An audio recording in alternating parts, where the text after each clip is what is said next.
कहानियाँ बहुत ही शिक्षाप्रद होती हैं। आज की इस कहानी में यह कहानी बादशाह अकबर और बीरबल की है।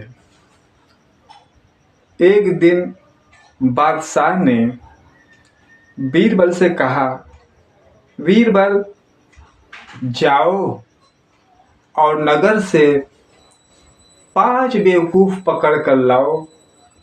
जब यह बात बीरबल सुनते हैं तो बड़े ही आश्चर्यचकित होते हैं कि महाराज ये हमें कौन सा कार्य सौंप दिए। मैं नगर में जाऊंगा तो मैं कैसे पहचानूंगा कि कौन बेवकूफ़ है और कौन समझदार। मगर बादशाह से तर्क वितर्क तो कर नहीं सकते, आज्ञा मानने में ही भलाई है। तो वो बादशाह से बोलते हैं, ठीक है महाराज, मैं जा रहा हूँ, आप आज्ञा दीजिए।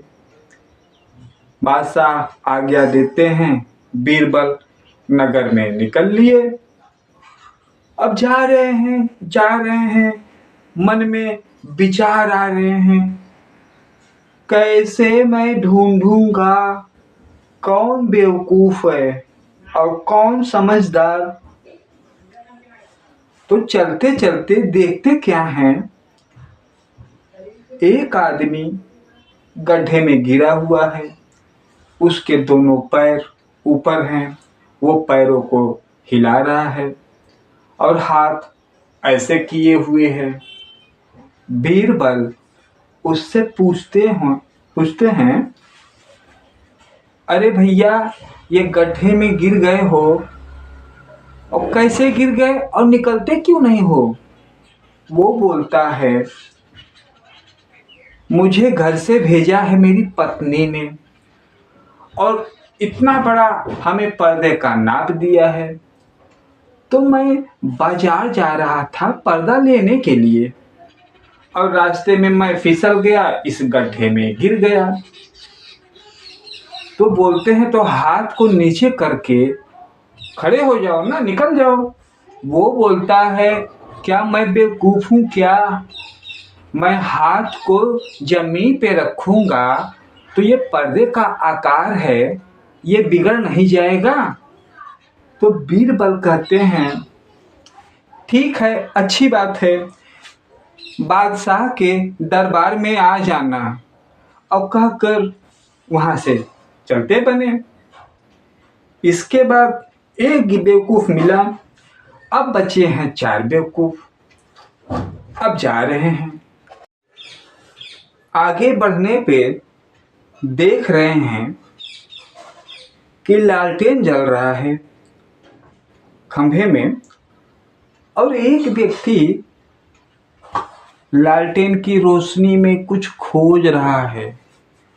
तो बीरबल पूछते हैं, क्या खोज रहे हो भाई? वो बोलता है, कल मैं निकला था जंगल में मेरी अंगूठी गुम हो गई, इसलिए इस रोशनी में मैं अपनी अंगूठी ढूंढ रहा हूँ। बीरबल मन ही मन मुस्कुराए, दूसरा बेवकूफ़ मिल गया। अब ज़रूरत तीसरे की थी। उससे बोलते हैं, बादशाह के दरबार में हाजिर हो जाना।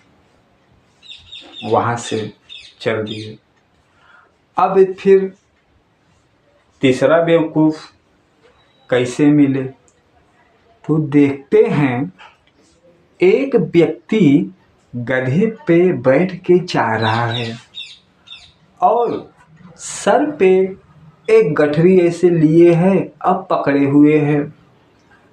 तो बीरबल कहते हैं, अरे ये अपने सर पे गठरी का बोझ क्यों लादे हो? वो व्यक्ति बोलता है, मेरा गधा कमज़ोर है, मैं तो इस पे बैठा हूँ, मगर गठरी का वजन ज़्यादा है, इसलिए मैं इसे अपने सर पे रखा हूँ।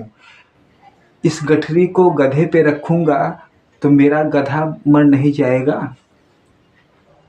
खैर बीरबल कहते हैं कि बादशाह के दरबार में हाजिर हो जाना। इसके बाद बीरबल यह कहकर वहाँ से सीधा महल में गए। महल में बादशाह बीरबल से कहते हैं, बीरबल 5 बेवकूफ़ ढूंढ के लाए। बीरबल मुस्कुराते हुए कहते हैं, हाँ बादशाह मैं लाया। तो अकबर बोलते हैं, हाजिर करो। तो 3 बेवकूफ़ बादशाह के सामने वो हाजिर किए और जो भी वाकया बीता था वो बताए। बादशाह बोलते हैं, बीरबल यहाँ पर तो 3 हैं, 2 बेवकूफ़ कहाँ हैं? कहे महाराज चौथा बेवकूफ़ मैं हूँ जो बेवकूफ़ की तलाश में निकला था। फिर बादशाह कहते हैं, तो 5वां बेवकूफ़? तो बीरबल कहते हैं, खता माफ़ हो तो कहिए मैं आपको बताऊं कि कौन है? बादशाह कहते हैं, बिल्कुल बोलो। बीरबल कहते हैं, 5वां बेवकूफ़ आप हैं जो राज्य के इतने जटिल जटिल कार्य हैं उनको भूलकर ये बेवकूफ़ के चक्कर में आप भी फंसे और हमें भी बेवकूफ़ ढूंढने के लिए भेजे। यह सुनकर बादशाह बीरबल से बहुत खुश हुए और इनाम दिया। खैर ये कहानी है, मगर इस कहानी से सीख क्या मिलती है? सीख ये मिलती है, जिसके दिमाग की, बुद्धि की जो क्षमता है, तो कुछ ऐसे हैं उसको उतना ही रखना चाहते हैं। कुछ हैं यदि ऐसे संगत मिल जाए, कोई ऐसा मिल जाए सही समझाने वाला, तो वो उनसे समझ सकते हैं। जो रूढ़िवादी परंपरा है, उन परंपराओं से बाहर निकलने की ज़रूरत है। अब उसका अंगूठी गिरा कहाँ, वो खोज कहाँ रहा है? उसने हाथ ऐसे किया था, उसका यह अंधविश्वास है, बस वो वहीं तक उसकी सोच है।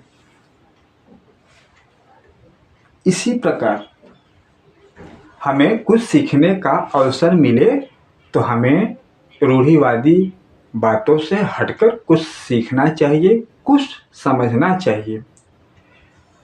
YouTube पर प्रेम रावत ऑफिशियल चैनल है और अंजन टीवी भी है YouTube पर, जहाँ पर आप सर्च करके बहुत सारे शांति के संदेश हैं, उनको सुनिए और जीवन में हर एक दिन का आनंद लीजिए।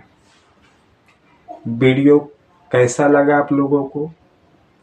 यदि वीडियो अच्छा लगा हो तो वीडियो को लाइक ज़रूर कीजिए, चैनल को सब्सक्राइब भी ज़रूर कीजिए। जाइए आप YouTube पर सर्च कीजिए, बहुत सारे संदेश हैं, संदेश को सुनिए और इस जीवन का आनंद लीजिए। फिर मिलेंगे अगले वीडियो में।